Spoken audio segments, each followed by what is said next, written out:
व्यक्त करावे अशी मी त्यांना नम्र विनंती करते. नमस्कार. नमस्कार. क्रांती अग्रणी आदरणीय जी डी बापू लाड यांना विनम्र अभिवादन करतो. त्यांच्या स्मृतींना उजाळा देत असताना ही जी व्याख्यानमाला आयोजित केली आहे, या व्याख्यानमालेच्या या कार्यक्रमाचे अध्यक्ष आमचे मार्गदर्शक आदरणीय गिरीशजी चितळे साहेब, या कार्यक्रमासाठी आवर्जून उपस्थित असणारे आदरणीय आमदार लाडसाहेब, शरद भाऊ, इथे उपस्थित असणारे सर्व श्रोते बंधू आणि भगिनींनो, युवकांची स्वप्न आणि वास्तव या विषयाच्या अनुषंगानं तुमच्याशी संवाद साधत असताना पहिल्यांदा मला एक गोष्ट सांगायची की मी असं काही विशेष मार्गदर्शन करायला इथं आलेलो नाहीये. तरुणांनी असं वागावं, तसं वागू नये, असंच करावं, तसं करू नये, असा कोणताही हट्ट घेऊन मी इथे उभा नाहीये. मला असं वाटतं की माझा तो अधिकारही नाही. तुम्ही सगळी ज्ञानानं, वयानं सगळी ज्येष्ठ मंडळी आहात. तरुणांच्या हातातही अनेक माध्यम आहेत. फक्त काही मोजक्या गोष्टींची चिकित्सा व्हावी आणि आपण सगळ्यांनी सामूहिक ठरवावं की आपल्याला नेमकं कुठं जायचंय.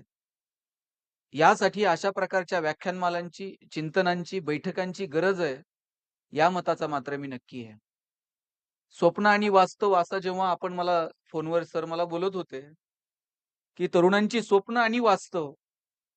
मुळात मी एक गोष्ट ऐकली होती. वास्तव म्हणजे ज्याला आपण सत्य म्हणतो, सत्य परिस्थिती, वास्तव परिस्थिती. एकदा सत्याची आणि स्वप्नांचीच भांडणं सुरू झाली. स्वप्न म्हणायचं मी श्रेष्ठ आहे आणि सत्य म्हणायचं मी श्रेष्ठ आहे. आणि दोघांमधले वाद इतके विकोपाला गेले, शेवटी दोघंही भांडत भांडत नियतीकडे गेले. आणि त्यांनी नियतीला विचारलं, की आमच्या दोघांमध्ये श्रेष्ठ नेमकं कोण आहे? स्वप्न म्हणायचं मी श्रेष्ठ आहे, सत्य म्हणायचं मी श्रेष्ठ आहे. तेव्हा नियतीनं सांगितलं, दोघांचीही आपली आपली जागा आहे. स्वप्नामध्ये रमावं, छान मिरवावं, ती सत्यात उतरवण्याचा प्रयत्न करावा आणि त्याच वेळेस वास्तव सत्य परिस्थितीचं भानही ठेवावं. पण आमच्यामध्ये श्रेष्ठ कोण आहे? या विषयाचं उत्तर देताना मात्र नियतीनं सांगितलं, एक काम करा, दोघंही मैदानात जा, उंच उडी मारा, ज्याचे हात आभाळाला टेकतील आणि त्याच वेळेला पाय जमिनीवर असतील, ते तुमच्यापैकी श्रेष्ठ. दोघंही मैदानात गेले. स्वप्नानं पटदिशी उडी मारली. स्वप्नाचे हात आभाळाला टेकले, पण पाय जमिनीवर नव्हते. सत्याचे पाय जमिनीवर होते, पण हात आभाळाला टेकत नव्हते. दोघंही नियतीकडे परत आले. स्वप्नानं सांगितलं, माझे हात आभाळाला टेकतायत, पण पाय जमिनीवर नाहीत. सत्य म्हणत होतं, माझे पाय जमिनीवर आहेत, पण माझे हात आभाळाला टेकत नाहीत. तेव्हा नियतीनं सांगितलं, एक काम करा, स्वप्नाला सत्याच्या खांद्यावरती बसवा, म्हणजे हातही आभाळाला टेकतील आणि पायही जमिनीवरती असतील. वास्तव आणि सत्य या दोघांना एकमेकाच्या हातात हात गुंफून स्वप्नाला सत्याच्या खांद्यावरती बसून प्रवास करावा लागेल. मला वाटतं तेव्हा स्वप्न आणि वास्तवाची सांगड घालता येईल. तरुण अगदीच भरकटलाय वगैरे असं जर कोण म्हणत असेल ना, तर ते साफ चुकीचं आहे. आता चितळे साहेब आम्ही बोलत होतो, चर्चा करत होतो. साहेब म्हटले, की आजही मुलं वाचतात. चांगल्या गोष्टींची चिकित्सा करतात. आणि ही परंपरा आज नाही. गेले कित्येक वर्षांपासून तुमच्या माझ्या देशाला, या राज्याला ही चिकित्सेची परंपरा आहे. ज्ञानोबरायांनी चिकित्सा केली. काल आपण गीता जयंती साजरी केली. भगवान श्रीकृष्णानं गीता सांगितली. कुठं सांगितली? कुरुक्षेत्रामध्ये सांगितली. आता तुम्ही मला व्याख्यानाला बोलवलंय. छान माईक सिस्टीम आहे. सुंदर श्रोते बसलेले आहेत. मला काय बोलायला अडचण आहे साहेब? भगवान श्रीकृष्ण काय अफाट त्या वक्तृत्वाचं सामर्थ्य असलं पाहिजे. थेट रणांगणामध्ये जिथं शंख फुंकले जातील, जिथे आता सगळे जगातले महान योद्धे एकमेकांवर तुटून पडतील, रक्ताचे पाट वाहतील, मृत्यूचा तांडव उभा राहील, अशा परिस्थितीमध्ये भगवान श्रीकृष्णानं अर्जुनाला सांगितलं, शस्त्र उचल. गीता सांगितली आणि ती गीता पुढचे कितीतरी वर्ष, हजारो वर्ष तुमच्या माझ्या मनावरती अधिराज्य गाजवतीये. बघा, या गीतेची सुद्धा सर्वसामान्य माणसाला कळेल अशा भाषेमध्ये पोहोचावी, याच्यासाठी जर क्रांती कुणी केली असेल, याच्यासाठी जर बंड कुणी पुकारलं असेल, तर मला वाटतं ते ज्ञानोबरायांनी पुकारलं. ज्ञानाला भाषेची मर्यादा होती. संस्कृत भाषेमध्ये होतं आणि ते संस्कृत भाषेतलं ज्ञान प्राकृतमध्ये तुमच्या माझ्या समोर जर कुणी मांडलं असेल, तर ते ज्ञानोबरायांनी मांडलं. तुकोबरायांनी क्रांती केली. वेदांचा तो अर्थ आम्हासीच ठावा, एरांनी व्हावा भारमाथा. तुम्ही वेद फक्त डोक्यावर घेऊन मिरवा. वेदांचा अर्थ काय? आम्ही जगाला सांगू. काय बंड पुकारलं तुकोबरायांनी. सकल संतांनी आईन तारुण्यामध्ये परिस्थितीला आव्हान दिलं. परिस्थितीच्या विरोधामध्ये तत्कालीन व्यवस्थेच्या विरोधात आवाज उठवला. क्रांतीचं बंड पुकारलं आणि चिकित्सा केली ज्ञानाची, धर्माची आणि तत्कालीन परिस्थितीची. माझी विनंती आज या क्रांतीभूमीतून तुमच्या समोर वास्तव आणि सत्य या विषयावरती बोलत असताना माझी विनंती आहे, आपल्याला जर क्रांतीचं बंड पुकारायचं असेल तर हो मध्ये हो मिसळून चालणार? चालणार? तुम्ही हो तर म्हणा, नाही तर नाही तर म्हणा. हो मध्ये हो मिसळून चालायचं नाही. योग्य ठिकाणी नाही म्हणता आलं पाहिजे. अंधानुकरण करायचं नाही. कुणी सांगितलं इकडं जा, चालले तिकडं. कुणी म्हटलं आता इकडं मजा आहे, चालले तिकडे. चिकित्सा करूया. अंधानुकरण न करता, हो मध्ये हो न मिसळता कसं जगायचं ते ठरवूया. चला सगळ्यांनी उजवा हात वर घ्या बरं. उजवा वर का? आणि आपलाच घ्यायचा ताई. सगळ्यांनी उजवा हात वर घेतला. 4 बोटं माझी दिसतायत का सगळ्यांना? हां, सगळ्यांनी ही 4 बोटं हनवटीला लावा. ताई, ही हनवटी आहे का? हात खाली घ्या. तुम्ही कपाळाला हात का लावला? हां? तुम्ही लावला म्हणून? आणि आत्ता काय सांगितलं होतं? अंधानुकरण करायचं, हो मध्ये हो मिसळायचा. वर्षानुवर्ष आपण हेच करत आलोय. मला वाटतं या माणसांनी जी क्रांती केली, क्रांती म्हणजे काय हो? चिकित्सा करणं अयोग्य जे आहे त्याला नाही म्हणायचं धाडस दाखवणं. ही क्रांती आहे. तरुणांनी हे करावं लागेल. आणि हो मध्ये हो मिसळण्याचे प्रचंड दुष्परिणाम आहेत. मी जिथे पुण्यात राहतो, माझ्या घराच्या शेजारी एक छोटंसं गार्डन आहे. त्या गार्डनमध्ये एक आजी आणि तिच्या 4 मैत्रिणी रोज गप्पा मारत बसलेल्या असतात. जाता येता आजी मला हटकते. एक दिवशी आजीनं मला थांबवलं. मला म्हणे, "गणेश, तू ते कपड्याचं दुकान सुरू केलंय, चांगलं चाललंय ना?" "ताई, माझं कोणतंच कपड्याचं दुकान नाही." मी काय करायला पाहिजे होतं? मी थांबायला पाहिजे होतं साहेब आणि आजीला सांगायला पाहिजे होतं, "आजी, तुमचा काहीतरी गैरसमज होतोय. माझं काय कपड्या-बिपड्याचं दुकान नाहीये." पण आपल्याला सवय आहे. हो मध्ये हो मिसळायचं, वेळ मारून न्यायची आणि पुढे निघायचं. आजीनं विचारलं, "कपड्याचं दुकान?" म्हटलं, "एक नंबर." आजी दुसऱ्या दिवशी पुन्हा भेटली.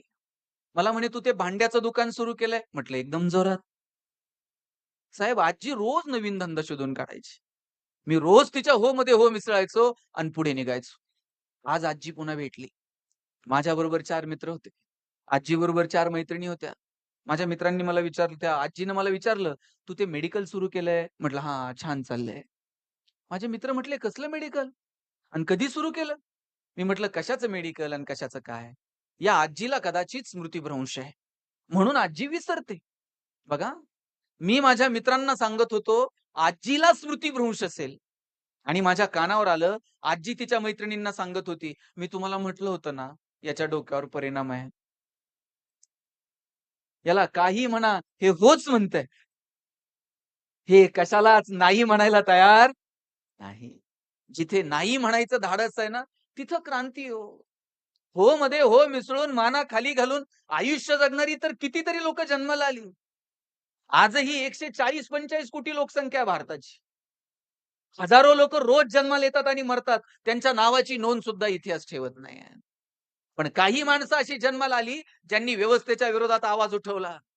ज्यांनी सांगितलं, "हे मान्य नाही, हे चालणार नाही." दोन देऊन, दोन घेऊन, प्रसंगी लढून, छाताडावरती गोळ्या झुलून माणसं जगली, वेळ प्रसंगी रक्त सांडलं, त्याला क्रांती म्हणतात. आणि मला हेवा वाटतो कुंडल ही क्रांतीची भूमी आहे. आणि मी आता जेव्हा कारखान्यावरती गेलो आणि ते सगळं बापूंचं चरित्राचा उल्लेख करणाऱ्या त्या चित्रफिती पाहिल्या, काय जगली हो माणसं. आत्ता सध्या महाराष्ट्रामध्ये चर्चा चालू आहे. लग्नाला किती खर्च करावा, करावा का करू नये, आणि कुणी करावं आणि किती करावं आणि लग्न कशी करावीत. अरे त्या काळात जी बापूंचं लग्न. मी पाहिलं अंगावरती काटा आला. रात्री 12 वाजता सगळी माणसं एकत्र जमली. क्रांतिसिंहांचं कीर्तन आहे असं सांगितलं. लोक जमली आणि बंदुकीची फायर झाली. हवेत कोळ्या उडवल्या आणि एकमेकाच्या गळ्यामध्ये सुताचा हार घातला आणि आयुष्याला सुरुवात केली. आणि पाहिलं जेव्हा ती मुलगी बघायला गेले, तेव्हा त्या मुलीला सांगितलं, मुलीला विचारलं जी.डी. बापूंनी, "हे बघ माझ्याबरोबर लग्न करायचंय ना? माझ्याबरोबरचा संसार म्हणजे निखाऱ्यावरती पावलं ठेवून चालावं लागेल." आणि तिकडे दरवाजाच्या पलीकडून तिनं आवाज दिला, "हो, मी चालायला तयार आहे." काय जगली ही माणसं. आणि अशा प्रकारे स्वतःचा संसार तर सगळेच करतात हो. पण स्वतःचा संसार करता, करता वेळ प्रसंगी स्वतःच्या संसारावरती तुळशीपत्र ठेवून हजारो माणसांचे संसार उभे राहिले पाहिजेत. याच्यासाठी ज्या लोकांनी झोकून दिलं स्वतःला, तिथं क्रांती घडली. ही लोकं लक्षात राहिली. आता लोकांचे संसार ते सोडा, आमचंच जमाना म्हणावं काय सांगायचंय. आज तुम्ही गावागावात बघा, साहेब मुलीच्या आई-बापाला टेन्शन नाही, तेवढं मुलाच्या आई-वडिलाला टेन्शन आहे. आणि सोलापूरला तर 2 महिन्यापूर्वी हे बातमी बघितली टीव्हीला. लग्न जमाना म्हणून तरुण पोरांनी कलेक्टर ऑफिसवर मोर्चा काढला होता. आता कलेक्टरला एवढंच काम आहे का तुमचे लग्न जमवायचे? लाथ मारील तिथून पाणी काढेल अशी ताकद असली पाहिजे. तुमचं कर्तृत्व असलं पाहिजे. तुमचं कर्तृत्व असं असलं पाहिजे, की मुलीला सुद्धा वाटलं पाहिजे, की अरे 2 भौतिक सुविधा कमी असतील, पण आयुष्यभर याच्यासोबत राहणं आणि याच्या नावाच्या समोर माझं नाव असणं, याच्यात मला अभिमान वाटावा. कसं लग्न जमत नाही? आमच्याकडे तर एक जण आहे 35-36 वय झालंय. लग्नच जमेना त्याचं. आणि त्याला मित्र असले भेटलेत ना, त्याच्या एका मित्राने त्याला सांगितलं म्हणला, "टेन्शन घेऊ नको. मुलीकडचे बघायला आले ना, पगार जरा वाढवून सांगायचा" म्हटलं. आता त्या मुलीच्या वडिलांनी विचारलं, "पगार किती?" बरं यानं जरा अंदाज घेऊन सांगायचं. हे म्हणताय 1.5 लाख. मुलीचे वडील म्हणले, "तुझ्याकडे बघून तर वाटत नाही 1.5 लाख असेल." ते म्हणते, "नाही, तसा फिक्स 1.5 लाख आहे. कटिंग करून 8,000 हातात येतो" म्हणे. किती दिवस आपण फसवणार आहोत स्वतःला? का आपण आपलं कर्तृत्व सिद्ध करायचं नाही? माझी तरुण पोरांना विनंती आहे, आपली स्वप्न मोठी आहेत. पण त्या स्वप्नांच्या पूर्ततेसाठी अपेक्षित असणारी सत्य परिस्थिती आपण जाणून घेतली पाहिजे. चिकित्सा केली पाहिजे. आपल्यामध्ये वेगळेपण काय, ते वेगळेपण आपण शोधलं पाहिजे. आणि जेव्हा आपण आपल्यातलं वेगळेपण ओळखू, तारुण्यातले दिवस आपण आपल्या ज्ञानासाठी, आपण आपल्या करिअरसाठी, आपण पाहिलेल्या स्वप्नांच्या पूर्ततेसाठी, अपेक्षित कौशल्य आत्मसात करण्यासाठी खर्ची करू, तेव्हा त्या जगण्यात मजा आहे. मी बापूंविषयी जाणून घेत होतो आणि सर मला सांगत होते, ज्यावेळेस काही अभ्यासक्रम समोर आले शासनाचे आणि बापूंनी त्या अभ्यासक्रमावरून नजर फिरवली. त्यावेळेस त्यांनी त्यांच्या काही शिक्षकांना बोलवून घेतलं आणि सांगितलं, "या अभ्यासक्रमामध्ये काही बदल व्हायला हवेत, याच्यासाठी आपण प्रयत्न करावेत. कौशल्य विकासाच्या संदर्भानं काही काम केलं पाहिजे. मुलांनी नुसतं पाठांतर करावं, प्रश्न उत्तरं लिहावीत, त्यातून 2 मार्क मिळवावेत आणि त्यातून त्यांची जडण-घडण होऊ शकत नाही. पोरांमध्ये काही कौशल्य विकसित झाली पाहिजेत, यासाठी प्रयत्न केला पाहिजे." या लोकांना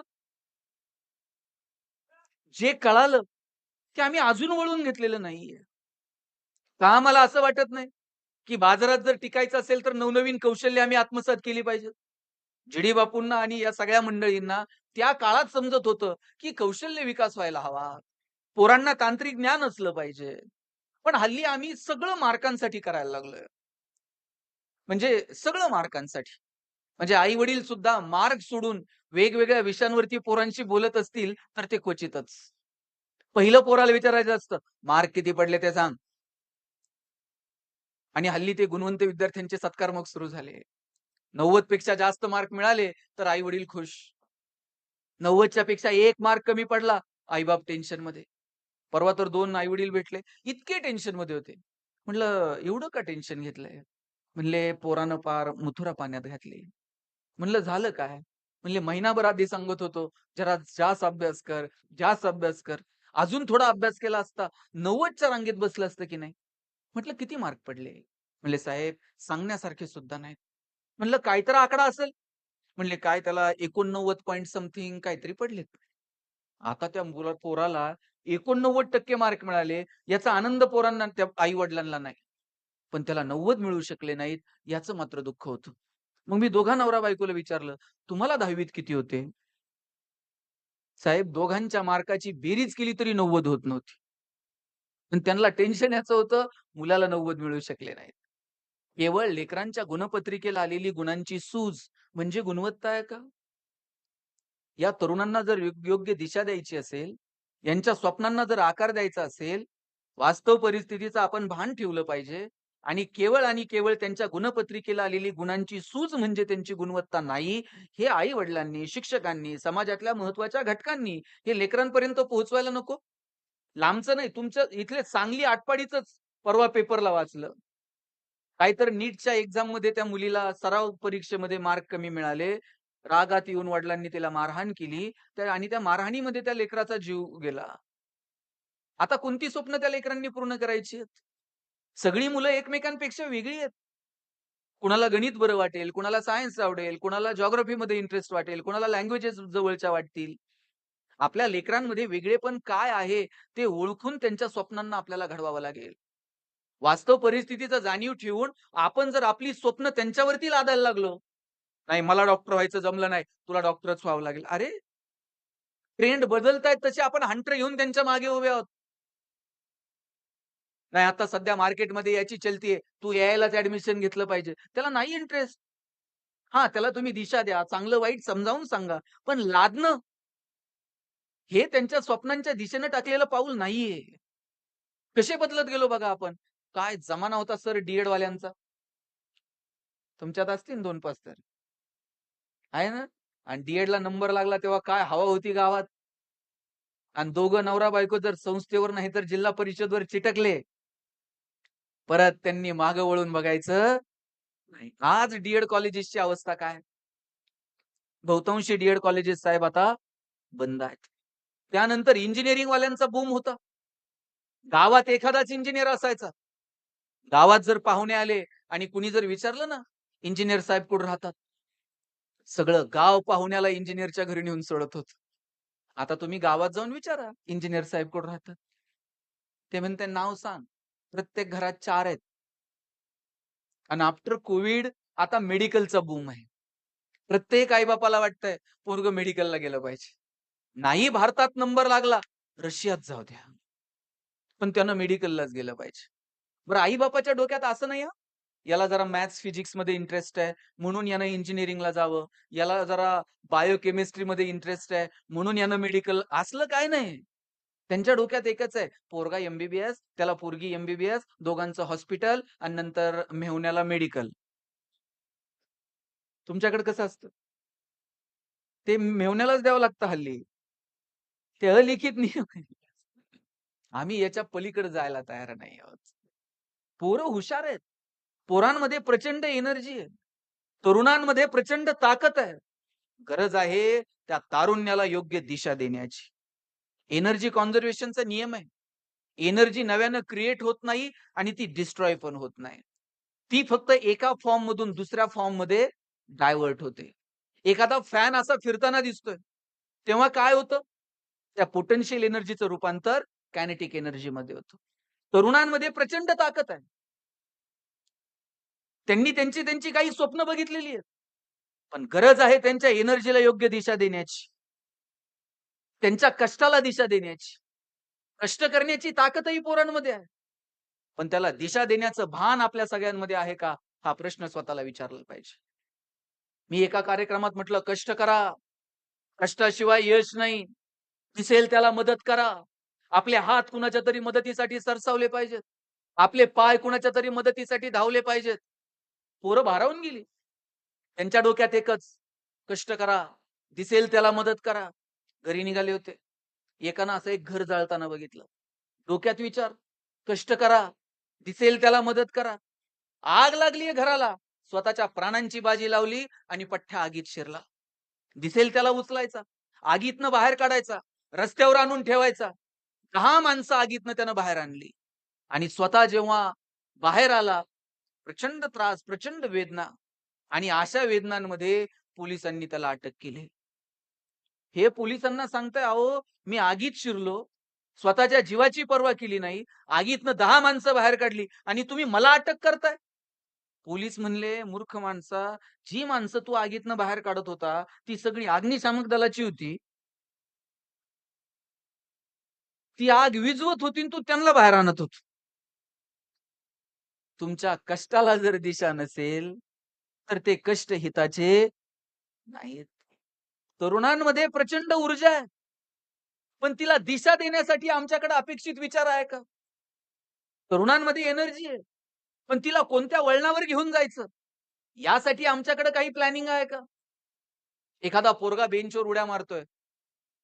हातपाय बांधून त्याचं उड्या मारणं नाही बंद करता यायचं. तुम्हाला प्लॅन करावा लागेल. अरे, त्याला सांगावं लागेल, उड्याच मारायच्यात ना, बेंचवर नाही. चल जरा मैदानावर, मैदानावर उड्या मार. त्यांच्या एनर्जीला डायव्हर्ट करावं लागेल. एखादा जोरजोरात ओरडतोय, तुम्हाला त्याचं ओरडणं बंद करायचंय. तोंडात गोळा घालून त्याचं ओरडणं नाही बंद करता यायचं. त्याला सांगावं लागेल, ओरडायचंय ना, जरा सुरात. चल जरा मी सूर लावतो, जरा सुरात ओरड.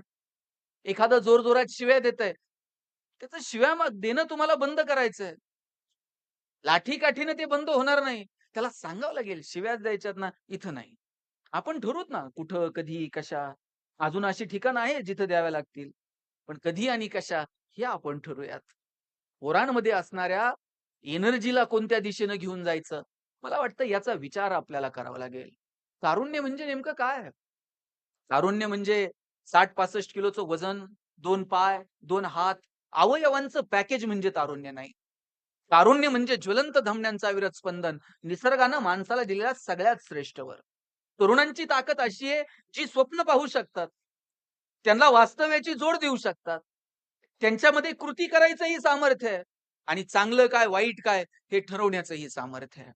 एखादं लहान पोरगं कुणीतरी सांगितलंय, दगड उचल आणि फेकून मार. फोडून टाक ती काच. दगड उचलून फेकून मारायची ताकद त्या लहान लेकरात आहे. पण मी जे करतोय ते बरोबर आहे, चूक आहे, हे विचार करण्याची ताकद मात्र त्या लहान बाळात नाही. म्हाताऱ्या माणसाला कळतंय हे चुकीचं आहे. पण वेळ प्रसंगी आता कृती करण्याचं बळ मात्र आता मनगटात उरलेलं नाहीये. पण तारुण्य मात्र अशी ताकद आहे, जिथे तुम्ही कृतीही करू शकता आणि विचारही करू शकता. मी बघत होतो, मगाशी ती चित्रपट पाहिली जेव्हा जी.डी. बापू साहेब, नागनाथ अण्णा ही सगळी माणसं या क्रांती सेनेला पैशांची गरज आहे. वेळ प्रसंगी लढावं लागेल, भिडावं लागेल. इथून 500-600 किलोमीटर जेव्हा धुळ्याला जातात आणि त्या सगळ्या खजिन्याची लूट करतात. ते अक्षरशः तो सगळा इतिहास वाचताना, पाहताना अंगावरती काटा येतो. काय लढली ही माणसं. बरं जेव्हा ही माणसं या सगळ्या संग्रामामध्ये पकडली जातील, काय होतं हो पकडल्यानंतर?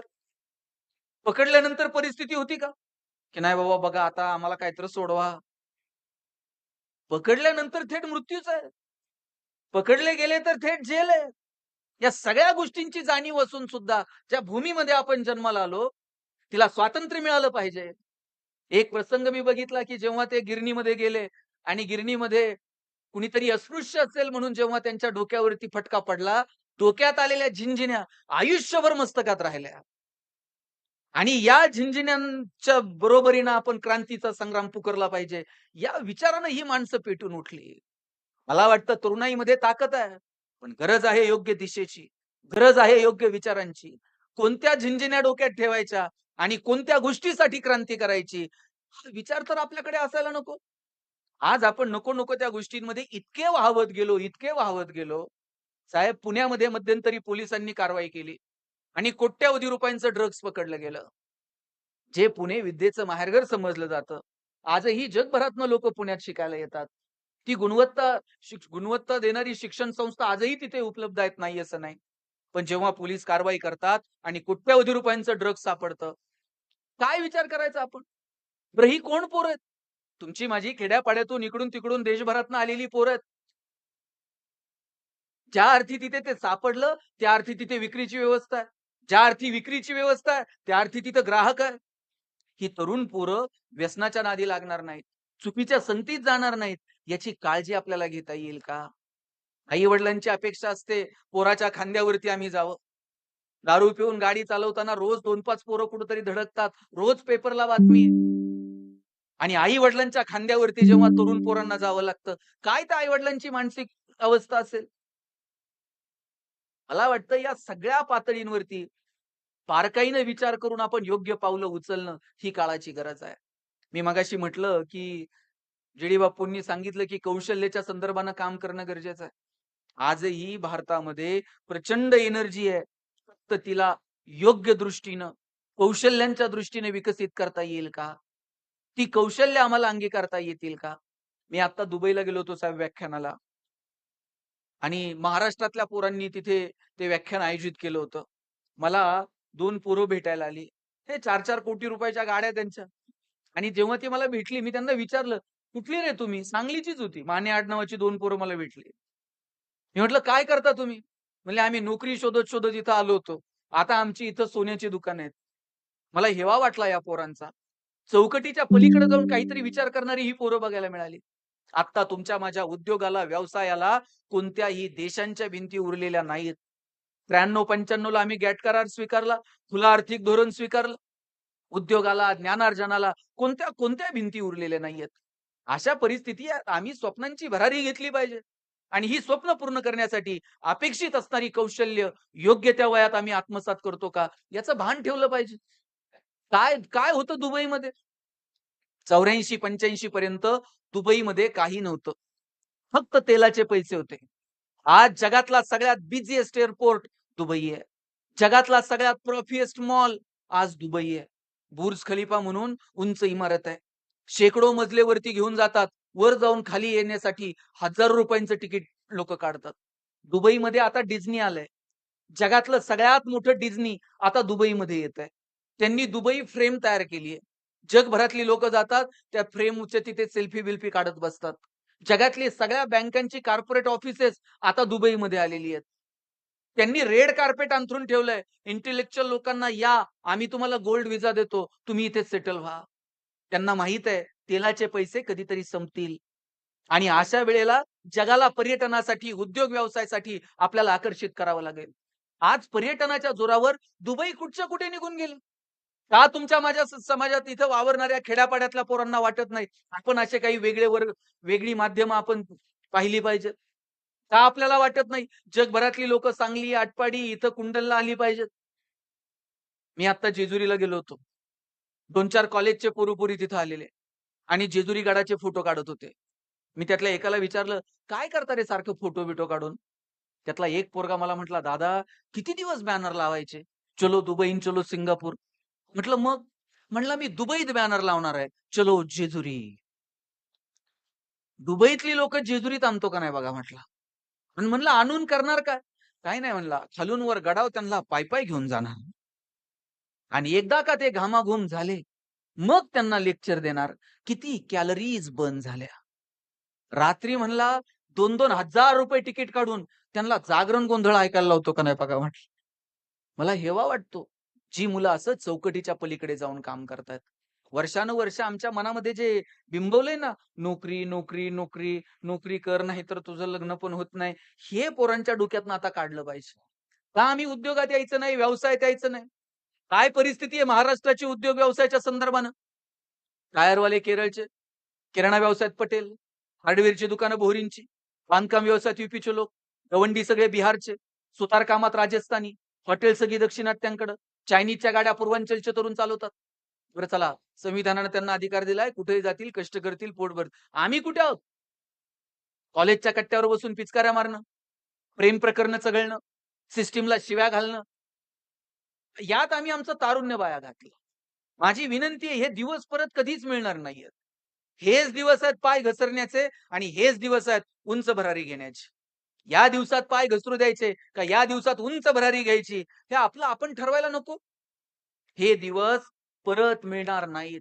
कला, क्रीडा, साहित्य, राजकारण, समाजकारण अशी असंख्य क्षेत्र तुमच्यासाठी खुली आहेत. त्या क्षेत्रामध्ये स्वतःला झोकून द्या आणि प्रत्येक वेळेस प्रत्येक क्षेत्रात यश मिळेलच असं नाही. पण आयुष्याच्या एका वळणावरती स्वतःचं स्वतःला कौतुक वाटलं पाहिजे. एखाद्या गोष्टीसाठी आम्ही प्रयत्न केला, नसेल यश मिळालं, पण आम्ही आमच्या मस्तीत, आम्ही आमच्या धुंदीत, आम्ही आमच्या तत्वांवरती चालत राहिलो. हा विचार तर आपल्या मनात असला पाहिजे. आयुष्यभर लोकांची मस्तकं सुधारावी त्याच्यासाठी तुकोबारायांनी काम केलं. तत्कालीन व्यवस्थेला जाब विचारला. तत्कालीन व्यवस्थेला सांगितलं, आम्ही जगाला काय आहे ते अध्यात्म सांगू. आम्ही वैकुंठवासी आलो याच कारणासी, बोलले जे ऋषी साच भावे वर्तावया. आम्ही फक्त गप्पा मारायला जन्माला आलेलो नाही. जे काही साधू संतांनी सांगितलं ते वर्तनात कसं असू शकतं हे सांगण्यासाठी आमचा जन्म आहे. आणि अखेरीस कोणी विचारलं तुकोबारायांना, तुकोबाराय एवढे ग्रंथ लिहिले, अभंग लिहिले, गाथा लिहिली. तुम्हाला काय मिळालं तुमच्या आयुष्यात? तुकोबाराय म्हटले, कौतुक वाटे झाली या वेचाची. जगाला काय वाटतंय आम्हाला माहित नाही. आम्ही जे जगलो ना, आमचं आम्हाला कौतुक वाटतंय. माझी विनंती आहे तरुणांना, जगाला आपलं कौतुक वाटेल की नाही मला माहित नाही. पण आपल्या जगण्याचं आपल्याला कौतुक वाटलं पाहिजे. इतकं सुंदर काम करा. तर मी येताना गाडीत शरद भाऊंना म्हटलं, "तुम्ही नशिबवान आहात." ते म्हटले, "का?" मी म्हटलं, की तुम्हाला सांगण्यासारखा वारसा आहे. येणाऱ्या पिढ्यांना सांगता येईल आमचे वडील असे होते, आमचे आजोबा असे होते. तुकोबरायांना सुद्धा सांगावं वाटलं, माझ्या वडिलांची मिराशिगा मिरवीन तुझी चरण सेवा पांडुरंगा. तुकोबराय सांगतात, आम्ही आयुष्यभर ज्या वाटेवरती चालत आलो, याचं कारण काय असेल, आमच्या बाप-दाद्यानं आम्हाला हा मार्ग घालून दिला आणि म्हणून आम्ही इथपर्यंत चालत आलो. येणाऱ्या पिढ्यांना सांगता यावा असा वारसा असावा. आणि आता आपली जबाबदारी काय? आता आपली जबाबदारी आहे आमच्या बाप-दाद्यानं घालून दिलेल्या मार्गावरती चालणं आणि असं वागावं, येणाऱ्या पिढ्यांना पुन्हा हेवा वाटला पाहिजे, की रे आमचे वडील असे होते. आज साहेब आपण संभाजी महाराजांना छावा म्हणतो. छावा कुणालाही म्हणत नाहीत. त्याच्यासाठी बाप सिंह असावा लागतो. बाप सिंह आहे म्हणून छावा जन्माला आला. येणाऱ्या पिढ्यांच्या समोर काय पेरायचं ते ठरवायला नको? माझी विनंती आहे, यश अपयशाचा विचार आपण निश्चितच करूयात. पण स्वतःला हेवा वाटेल असं जगता येईल का? ठरवूयात ना आम्हाला नेमकं काय करायचंय. का आपण मोठी स्वप्न बघायची नाही? मी पुन्हा पुन्हा सांगेल, की आपल्या लेकरांनी मोठी स्वप्न बघितली पाहिजेत आणि त्या स्वप्नांना वास्तव्याची जाणीव जरूर करून द्या. आपण कुठे आहोत, काय आहोत, क्षमता काय, कौशल्य काय याचं भान जरूर असावं. पण का मोठी स्वप्न बघायची नाही? पोरगं काही वेगळं करायला गेलं का बापाने त्याला सांगावं, अंथरूण पाहून पाय पसर. साला ते पोरगं हातपाय खुडून मरून गेलं. पण बापानं काय त्याला कधी मोठी स्वप्न बघू दिली नाही. तर बापानं तर सांगितलं पाहिजे, "हातपाय पसर, अंथरुणाचं काय करायचं तुझा बाप बघल." एवढी धमक आम्ही आमच्या लेकरात निर्माण केली पाहिजे. शिवाजी महाराजांनी हिंदवी स्वराज्य निर्माण केलं. स्वराज्याचे संकल्पक जर कोण असतील, तर छत्रपती शहाजी राजे आहेत. आऊसाहेबांनी सांगितलं, "राजे, मुठा वळा, उचला शमशेर." या 4 यवनी पातशाहीला जर सुरुंग लावायचा असेल, तर हातामध्ये शमशेर घ्यावी लागेल. जिजाऊ जेव्हा छत्रपती शिवाजी महाराजांना घेऊन पुण्यात आल्या, मुरार जगदेवानं पहार रोवलेली होती. आणि समज असा होता, अंधश्रद्धा अशी होती, पहार जर कुणी उपसली, तर त्याच्या कुळाचा नायनाट होईल. जिजाऊंनी ह्याला त्याला नाही सांगितलं, तू पहारीला हात लाव. जिजाऊंनी स्वतःच्या एवढ्या-एवढ्या लेकराला सांगितलं, उचला ती पहार आणि द्या भिरकावून. ज्या पुण्यामध्ये मुरार जगदेवानं गाढवाचा नांगर फिरवला, त्याच पुण्यात छत्रपती शिवाजी महाराजांनी सोन्याचा नांगर फिरवला आणि मग क्रांती झाली. ही सुरुवात कुणीतरी करावी लागते आणि त्याच्यासाठी अपेक्षित असणारं धाडस आई-वडील म्हणून आम्हाला तरुणांना देता येईल का? अफजल खानाला भेटायला निघाले शिवाजी राजे, अस्वस्थ वाटले. जिजाऊंनी सांगितलं अस्वस्थ होऊ नका. भिडा, जे होईल ते होईल आणि काही बरं वाईट जर झालंच, तर स्वतः जिजाऊ संभाजी राजांना गादीवरती बसवेल आणि मी राज्यकारभार बघल. काय त्या आईचं धाडस आहे हो?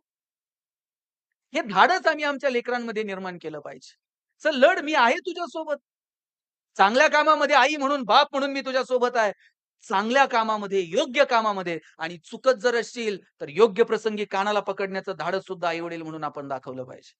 पोरगा पहिल्यांदा घरात दारू पिऊन आला, त्याच दिवशी सांगता आलं पाहिजे, हे चालत नाही. पहिल्यांदा चुकीच्या संगतीत दिसला, त्याच दिवशी सांगता आलं पाहिजे, हे परत मला चालणार. चुकीच्या मार्गाने घरात धन आलं, त्याच दिवशी नवऱ्याला सांगता आलं पाहिजे, हे मला आपल्याकडे म्हण आहे, काठी जर ओली असेल तर चुकती, वाळली तर मोडती. पहिल्यांदा लक्षात आलं त्या दिवशी सांगा, हे मला बाळा चालणार नाही. हे सांगण्याचं धाडस ठेवा.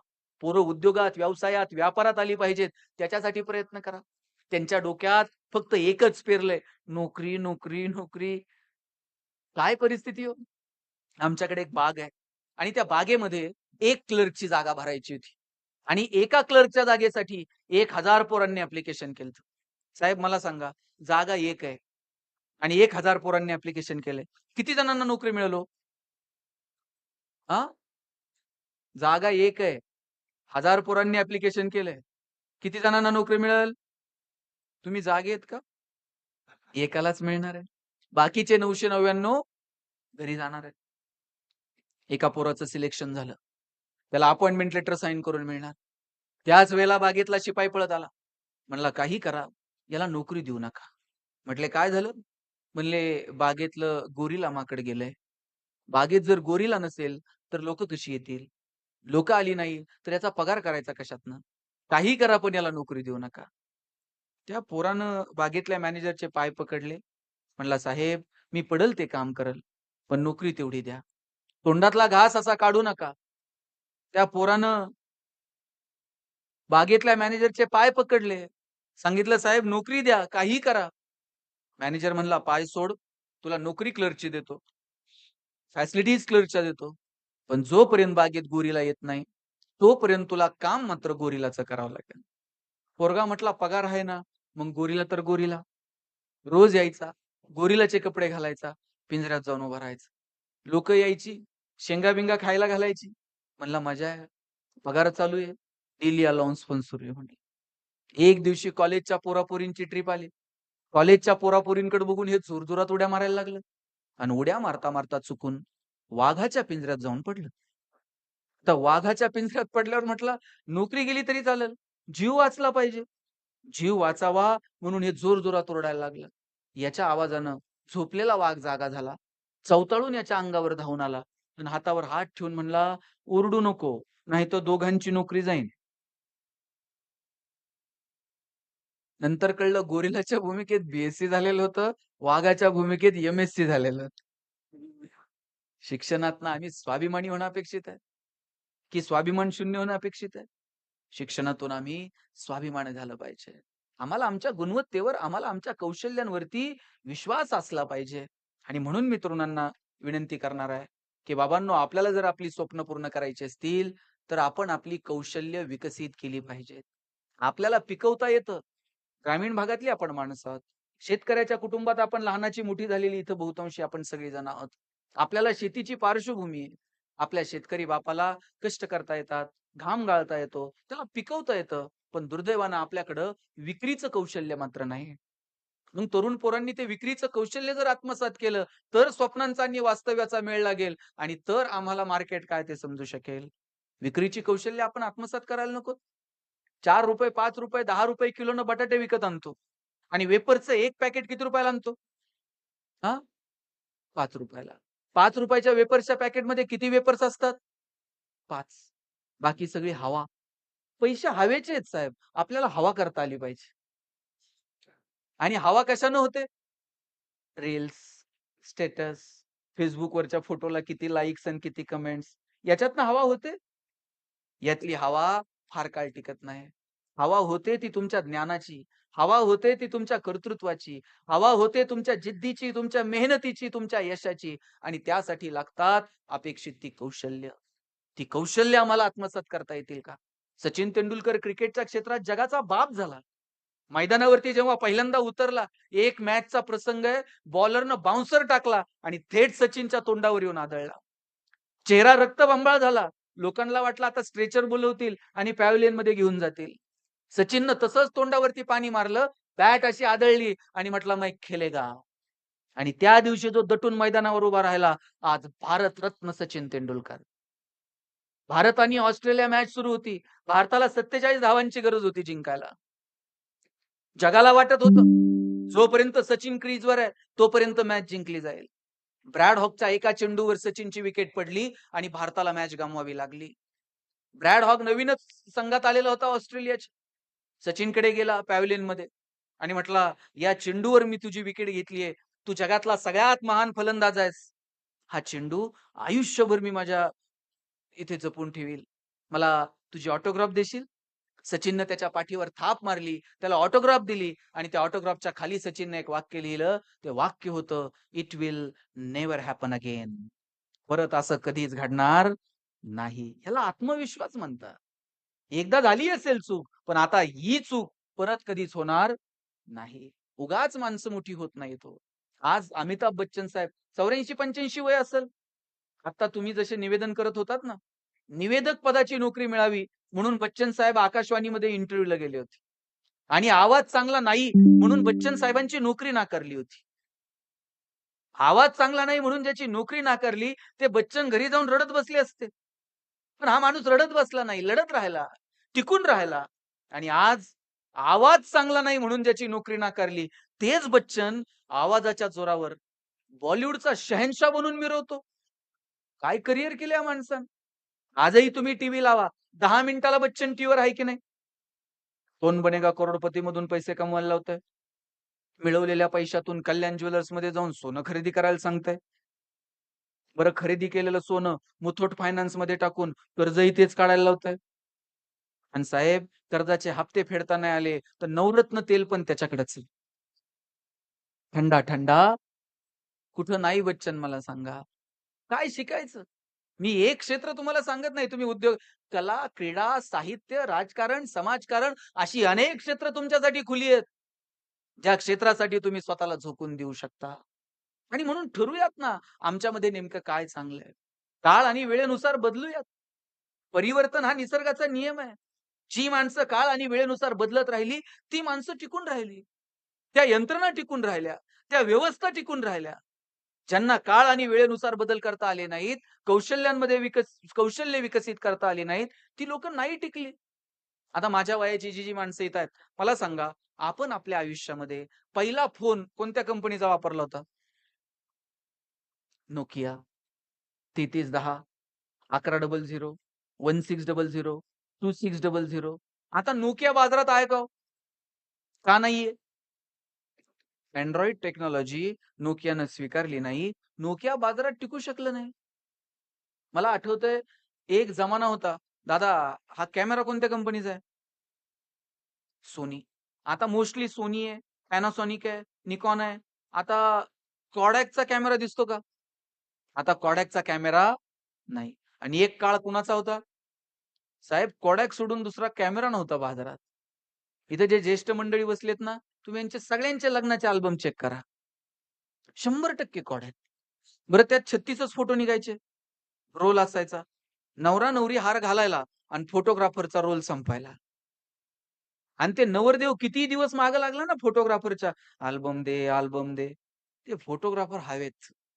ते म्हणणार 6 महिने तर मिळत नाही. फोटो धुवायला कोणत्या नदीवर जात होता फोटो धुवायला कुणास ठाऊक. Kodakनं डिजिटल टेक्नॉलॉजी स्वीकारली नाही.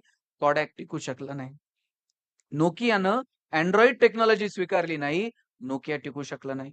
एक जमाना होता HMTचा. HMTच्या टिक-टिकवरती देश चालत होता. आता इथं कुणाच्या हातात HMT आहे का? आता टिक-टिकची घड्याळं जवळ-जवळ बंद व्हायला लागली. आता डिजिटल क्लॉक आले. टिक-टिकच्या घड्याळात सुद्धा अनेक बदल झाले. HMT आता टिकू शकलं नाही. बदलला नाहीत तर तुम्ही टिकणार नाही.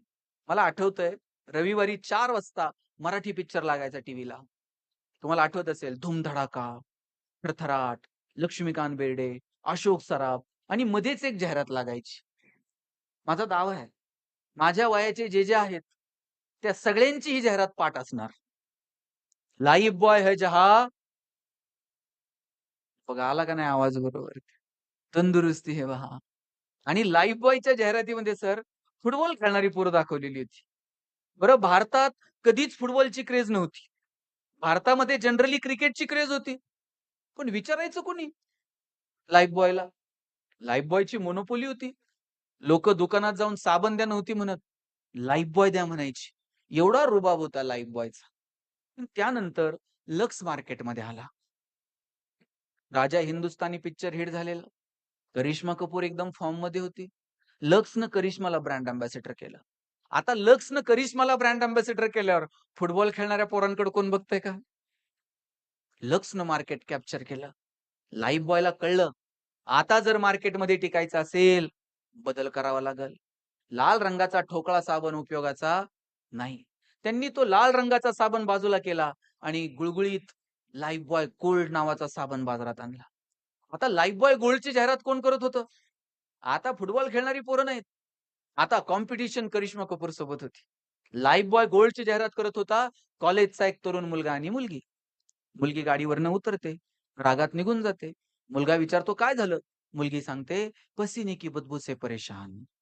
पोरगा घरी जातो, लाईफ बॉय गोल्ड अंघोळ करून येतो. या कंपन्यांना कळलं हो, वेळेनुसार जर आपण बदललो नाही, तर आपण मार्केटमध्ये टिकू शकणार नाही. कोविडमध्ये एक तरी साबण अशी जाहिरात करत होता का? आमचा साबण सुगंधी आहे. तो लावल्यावर तुम्ही गोरे व्हाल. कोविडमध्ये कुणाला गोरं व्हायचं पडलं होतं? प्रत्येक साबण एकच जाहिरात करत होता. 99.9% कीटाणू से मुक्ती. कोविडमध्ये संतूर मम्मी-बिम्मी काही नव्हतं. फक्त कीटाणू आणि मुक्ती.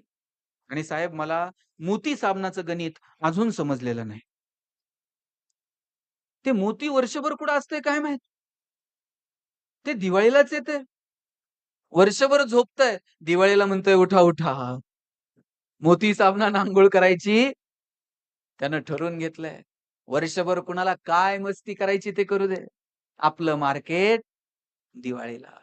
भारत ही जगातली सगळ्यात मोठी बाजारपेठ आहे. सगळ्या जगाला कळतंय भारतातल्या बाजारपेठेला आपण कसं वापरायचं. पण दुर्दैवानं आपल्याला अजून समजलेलं नाही, ही एक मोठी बाजारपेठ आहे आणि आपलं नाणं खणखणीत वाजवून बाजारात विकलं पाहिजे. सकाळी उठल्यापासून रात्री झोपेपर्यंत भारतीयांना जे जे लागतं, ते कसं प्रोडक्शन करता येईल, वाढवता येईल याचा विचार चायना करताय, अमेरिका करताय, जापान करताय. पण आम्ही जगाचा बाजार वापरला पाहिजे. मुळात आम्ही आमची बाजारपेठ खणखणीत वाजवून वापरली पाहिजे. याविषयी आम्ही विचार करायला नको? मी आता मध्यंतरी सोलापूरला गेलो. इथं अनेक महिला आहेत म्हणून सांगतो. मी जेव्हा तिथे गेलो, एक बचत गट आहे. सोलापूरला ज्वारीची कडक भाकरी भेटते पहा. कधी तुमचं कुणाचं माहेर आहे का सोलापूर? कडक भाकरी भेटते ज्वारीची तिथे आणि त्याला दही अन चटणी लावून ती लोकं खातात. त्या महिला ती ज्वारीची कडक भाकरी बनवतात. मी म्हटलं, "एक भाकरी बनवायला किती रुपये लागतात?" ₹1-1.5 लागतो. म्हटलं, "हॉटेलला तुम्ही किती रुपयाला विकता?" म्हणे ₹2.5 ला विकतो. आणि म्हणलं, "हॉटेल मालक खाली ग्राहकांना किती रुपयाला विकतो?" म्हणे ₹10 विकतो. मी म्हटलं, "ते हॉटेल मालक 7.5-8 रुपये कमवताय आणि तुम्ही ₹1-1.5 वरती काम करताय." ती अडाणी बाई मला म्हणली, "साहेब मी कोणत्या शाळेत गेले नाही. पण मला सांगा, आम्ही ₹1 वर काम करतो. एक भाकरी थोडी विकतो. त्या हॉटेलवाल्याला एक-एक विकावं लागते दिवसभर. सोलापूर जिल्ह्यातल्या सगळ्या हॉटेलला आमची भाकरी जाते आणि दिवसभरात आम्ही 50,000 भाकरी विकतो. आणि आता आमच्याकडे मशीन आहे आणि नुसती भारतात नाही, आता आमची भाकरी परदेशात जाते म्हणली विमानात बसून." मी विचारलं, "हे मार्केटिंग कुठे शिकलात? काय कॉलेज?" अहो कशाचं काय म्हटले. एकदा आत्मविश्वास आला ना, सगळं जमतं. म्हटलं, "आत्मविश्वास आला कुठून?" म्हणे, "आम्ही तीर्थयात्रेला गेलो होतो आणि येताना काळंभोर शेत बघितलं आणि इतकी काळी माती, 2 पोते माती आम्ही भरून आणली." म्हणलं, "कशाला?" म्हणली, "कुंडीत टाकावी, झाडं लावावी, रोपं लावावीत, याच्यासाठी काळी माती शेतातनं आणली" म्हणली. आणि म्हणलं, "मग लावली की झाडं?" "अहो कशाची रोपण काय? ती तशीच राहिली. उन्हाळ्यामध्ये ती 2 पोते माती अशी उन्हात वाळून घेतली, साडीतून गाळून घेतली, बारीक बुकटी उरली. त्याच्यात लिंबाची पानं घातली, तुळशीची पानं टाकली, सुगंधी द्रव्य टाकली, 10-10 ग्रॅमच्या पुड्या केल्या आणि शहरातल्या बायकांना फेस पॅक म्हणून विकल्या. आम्ही त्यांना सांगायचो, तोंडावर लावून ठेवा, गार वाटतंय. आता माती तोंडाला लावल्यावर गार नाही तर काय गरम होतंय का? 2 पोते माती ₹40,000 ला विकली आणि कळलं जगात जर माती विकता येऊ शकते, तर काहीही विकता येऊ शकतं. ही जी कौशल्य आहेत ना, ही कौशल्य जोपर्यंत आम्ही आत्मसात करत नाहीत, तोपर्यंत आम्ही स्वप्नांचा पाठलाग करू शकत नाही. मी जेव्हा पुण्याला गेलो शिकायला, माझ्या सरांनी मला विचारलं होतं, "गणेश तुला एम कशात करायचं?" मी म्हटलं, "मला ह्युमन रिसोर्स मॅनेजमेंटमध्ये एम करायचं." सर प्रत्येकाला विचारायचे, "कोण एम कशात करणार?" आमच्या वर्गात एक बोबडं बोलणारं पोरगं होतं. त्याला विचारलं, "तुला एम कशात करायचंय?" बरं याला र बोलता यायचं नाही. हे र ला ल म्हणायचं. त्यानं सांगितलं, "मला मार्केटिंगमध्ये एम-बी-ए करायचंय" म्हटलं. सर म्हटले, "तुला नीट र बोलता येत नाही. तू मार्केटिंगमध्ये काय एम-बी-ए करणार? तुझं बॅकग्राऊंड कॉमर्स आहे. तू फायनान्समध्ये एम-बी-ए कर." पोरगं वर्गात उठून उभं राहिलं. म्हणला, "सर, कलनाल तर मार्केटिंगमध्ये एम-बी-ए करणार नाही तर शिकणार नाही" म्हटलं. सर म्हणले, "तुला काय करायचंय ते कर. आपण परीक्षा घेऊयात आणि शोधूयात कुणामध्ये मार्केटिंगचं टॅलेंट आहे." मी म्हटलं, "ठीक आहे. परीक्षा काय?" 100-100 रामायणाच्या प्रती दिल्या आणि सांगितलं बाजारात जाऊन विकून यायच्या. ज्याच्या सगळ्यात जास्त विकल्या जातील, आपण समजूयात याच्यामध्ये मार्केटिंगचं टॅलेंट आहे. त्यानं मार्केटिंगमध्ये एम-बी-ए करावं. आम्हाला वाटलं आम्ही बोलणारी पोरं. 100 रामायणाच्या प्रती विकायला काय लागतंय? अशा बाजारात जाऊन विकून येऊ. 8 दिवस आम्ही बाजारात फिरलो. 9व्या दिवशी वर्गात आलो. सरांनी विचारलं, "गणेश, 100 पैकी किती प्रती गेल्या?" म्हणलं 4. राहुल 8. संतोष 10. मार्क मिळवणारी पोरं, पण 20 पेक्षा जास्त प्रती कोणाच्या गेल्या नाही. बोबडं बोलणारं पोरगं मागच्या बाकावर बसायचं. त्याला विचारलं, "तुझ्या किती गेल्या रे?" म्हणला, "सल 100च्या 100 प्रती विकून आलो" म्हटलं. सर म्हटले, "केलं काय? मार्केटिंगची कोणती स्ट्रॅटेजी? कोणतं रेफरन्स बुक?" म्हणला, "काहीच नाही. मी लोकांच्या दालात जायचो, बेल दाबायचो, लोकं बाहेर यायची. लोकं बाहेर आली की समोर लामायण ठेवायचो आणि सांगायचो, हे लामायण विकत घेता का वाचून दाखवू?" लोकं म्हणायची, "वाचून नको दाखवू, तुझं रामायण विकत घेतो." आता बोबडं बोलणं वीकनेस आहे का स्ट्रेंथ आहे? दाबून ठेवला असता तर स्ट्रेंथ ठरला असता का? आपण सगळे एकमेकांपेक्षा वेगळे आहोत. तरुणांमध्ये असणारे वेगळेपण आपल्याला ओळखता आलं पाहिजे. त्यांच्या जगण्याला योग्य दिशा देण्यासाठी पालक म्हणून आपण एक योग्य भूमिका निवडली पाहिजे. माझी इथं बसलेल्या सगळ्या पालकांना विनंती आहे. तुमची मुलं चुकतील, कदाचित वेगळ्या संगतीत जातील. पण योग्य प्रसंगी त्यांच्या कानाला पकडा, योग्य प्रसंगी त्यांच्या पाठीवरती थाप मारा. त्यांच्यामध्ये लढण्याची, जिंकण्याची, धडपडण्याची, पेटून उठण्याची, दोन देऊन दोन घेऊन चालण्याची जिद्द निर्माण करता येईल का?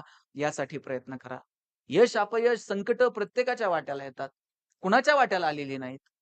मिर्झा राजेंसोबत तह झाला आणि 23 किल्ले मिर्झा राजेंना द्यावे लागले छत्रपतींना. मग शिवाजी महाराज म्हटले का? 23 किल्ले दिले, आता स्वराज्य कसं निर्माण करायचं? इथून पुढे कसं लढायचं? ठीक आहे, दिले असतील तहात. भेटायला गेले औरंगजेबाला. बरं जाताना एकटे गेले नाहीत.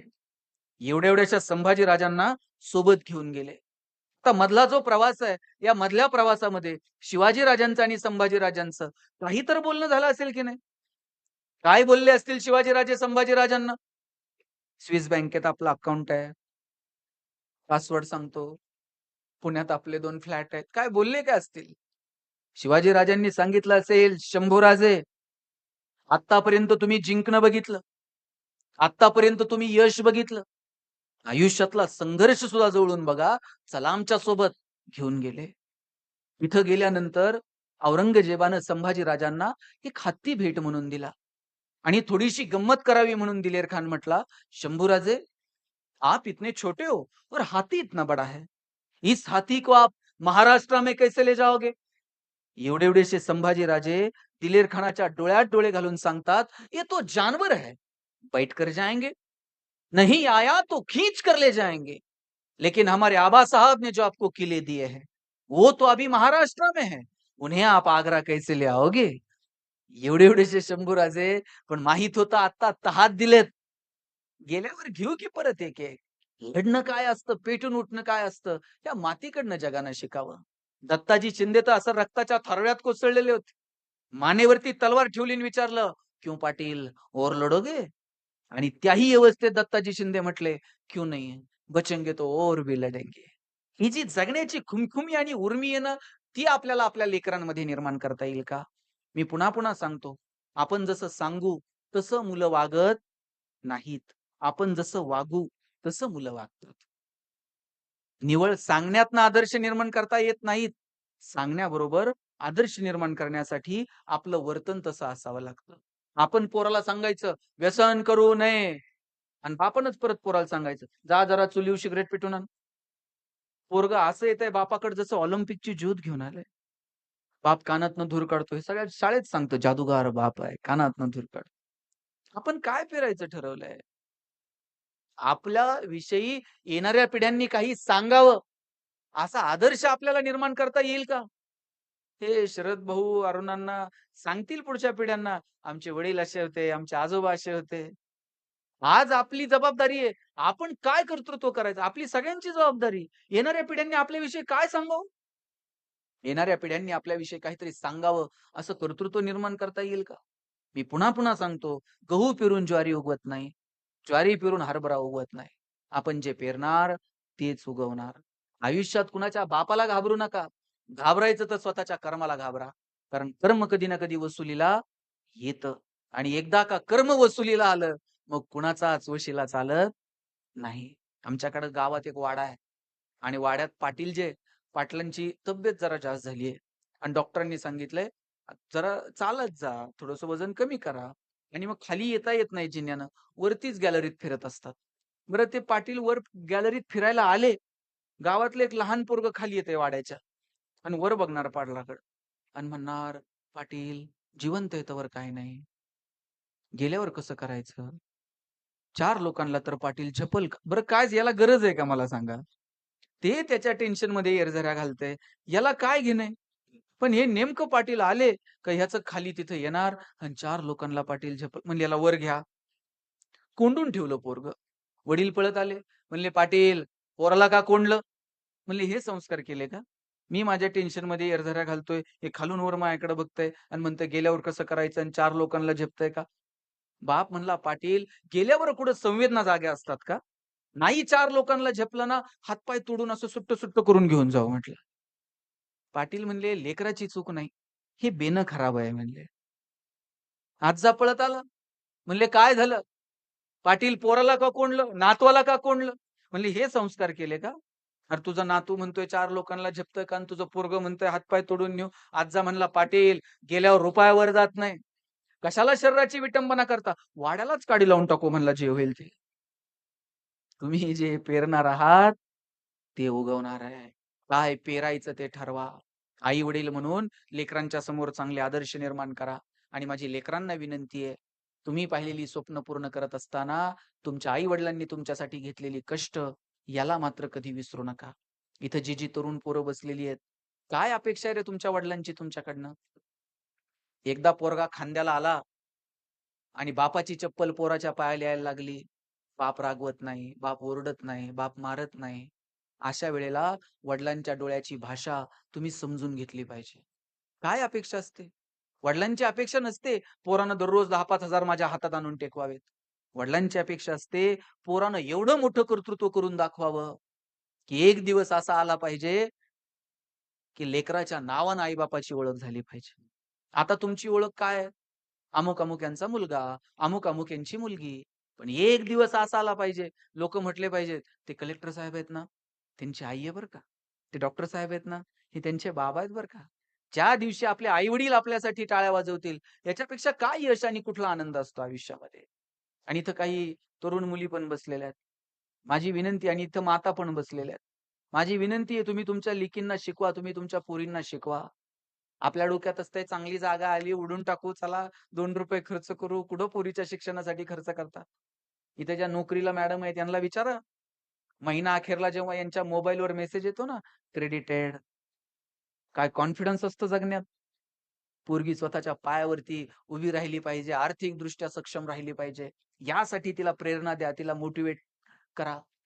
आणि मुलींनो, माझा दावा आहे बरं का, वडिलांचं जेवढं प्रेम मुलावर असतं ना, त्याच्यात थोडं तरी जास्त प्रेम मुलीवर असतं. मला काय तुमच्यात भांडणं नाही लावायची. पण तुम्ही एक ऑब्झर्व्ह करा, पोरांनी जर बापाला काही मागितलं, वडील म्हणणार, "2 दिवस थांब, पगार होऊ दे, मग बघू." आणि पोरीनं काय मागू द्या बरं? बापाला असं वाटतं, कधी नेऊन देईल आणि कधी नाही. बापाला माहीत असतं, 4 दिवस चिमणीसारखी थुई-थुई नाचल आणि एक दिवशी भुरकन उडून जाईल. जोपर्यंत आपल्या घरात आहे, तोपर्यंत तिचे सगळे हट्ट पुरवायचे, हे वडिलांनी ठरवून घेतलेलं असतं. ज्या दिवशी मुलगी जन्माला येते ना, त्या दिवशी वडिलांच्या मनात 2 विचार चमकून जातात. एक मुलीचं शिक्षण आणि दुसरं मुलीचं लग्न. एक-एक रुपया बाप तिच्यासाठी बाजूला काढून ठेवत असतो. स्वतः फाटलेली, तुटलेली चप्पल घालल. पोरीला मात्र शाळेत जायला चांगले शूज घेऊन देईल. वडील फाटलेलं बनियन घालतील. मुलीला मात्र चांगला ड्रेस घेऊन देतील. बाप सायकलवर कामाला जाईल. पोरीला कॉलेजला जायला गाडी घेऊन देईल, बसचा पास काढून देईल, हॉस्टेलची फी भरल. कोण करतं एवढं प्रेम तुमच्यावर? 10 मिनिट जर पोरीला कॉलेजवरून यायला उशीर झाला ना, 10 मिनिटात बाप 10 वेळा आईला विचारतो, "ए, कुठपर्यंत आली बघ, जरा फोन कर." बरं बाप थेट पोरीला फोन पण लावत नाही. त्या आईच्या मागे लागतं, "कुठपर्यंत आली बघ, किती उशीर झालाय." वडील पोरीसोबत थोडंसं अंतर ठेवून असतात. पण त्यांचं विशेष प्रेम असतं तुमच्यावर. पोरीच्या लग्नात तर बाप असा फेटा-बिटा घालून मिरवत असतो. दिवसभर बापाची मान उंच असते. कन्यादान झालं ना, मग वडील मान खाली घालतात. जावयाच्या हातात हात देतात आणि सांगतात, "तळ हाताच्या फोडासारखी जपली, सांभाळून घ्या." दिवसभर बापाच्या डोळ्यात थेंब येत नाही. पण पोरीची गाडी एकदा निघून गेली ना, कुंभाच्या पलीकडे जाऊन एकटाच रडतो, तो बाप असतो. कधीच बापाची मान शरमेनं खाली जाईल असं वागायचं. बापाला अभिमान वाटला पाहिजे. तुमचं यश बघून बापाच्या डोळ्यात अश्रू तरळले पाहिजेत. याच्यापेक्षा काय, काय यश असतं मला सांगा आयुष्यातलं? आज तुम्ही अमुक-अमुक ठिकाणी आहात. उद्या तुमच्या पुढे कुणीतरी असणार आहे. आज तुम्ही श्रीमंतीत एक नंबर आहात. उद्या दुसरं कोणीतरी असणार आहे.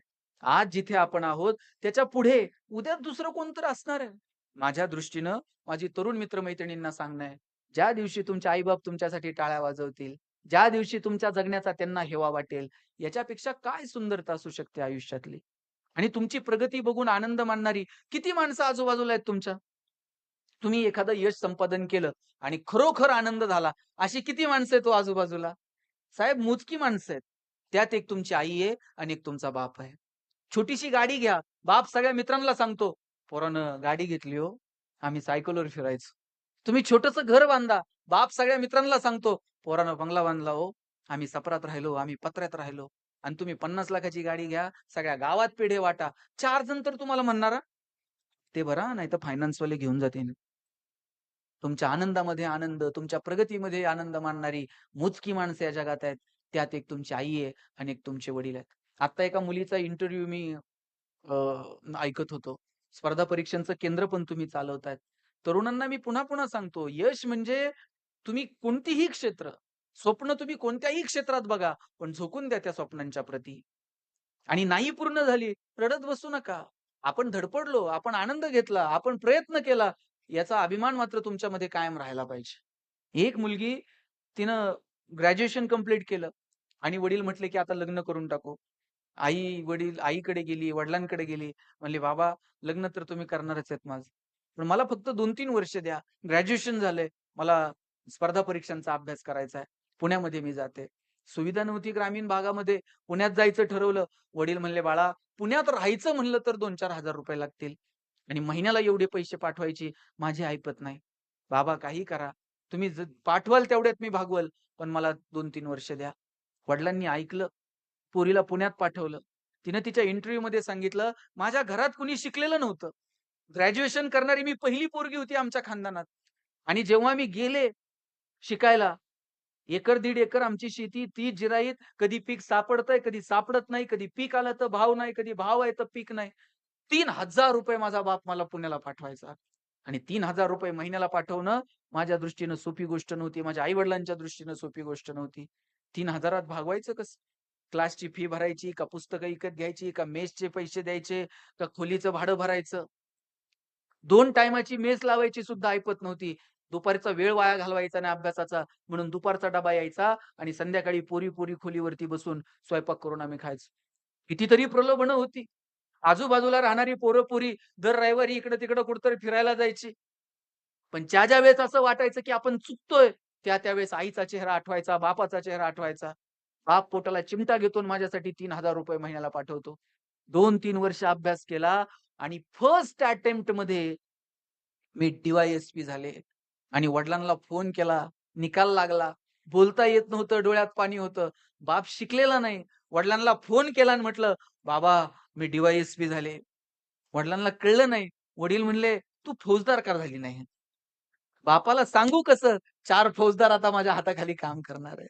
सर्वसामान्य कुटुंबात जन्माला आलेल्या पोरा-पोरींनी स्वतःच्या ज्ञानाच्या कार्याच्या जोरावरती स्वप्नांचा पाठलाग केला. वास्तव परिस्थितीचं भान ठेवलं. परिस्थिती बदलण्यासाठी प्रयत्न केले आणि पाहता-पाहता स्वप्न पुढ्यात आली. माझी विनंती आहे, आपण जितक्या आतुरतेनं स्वप्नांची वाट पाहतो, तितक्याच आतुरतेनं ते स्वप्न सुद्धा तुमच्या तळहातावरती उतरण्याची वाट बघत असतं. गरज असते यथाशक्ती प्रयत्न करण्याची आणि मनापासून त्या स्वप्नांच्या प्रती आस्था बाळगण्याची. पहा ती स्वप्न. वास्तव परिस्थिती बदलण्यासाठी मनापासून प्रयत्न करा. वास्तव फारच बिघडलंय, असं जर कोण म्हणत असेल, तर तशी परिस्थिती नाही. राजकारणात सुद्धा चांगलं काम करणारी माणसं आहेत. समाजकारणामध्ये दिखावा करणारी आहेत, पण त्याच बरोबरीनं चांगलं काम करणारी माणसं सुद्धा आहेत.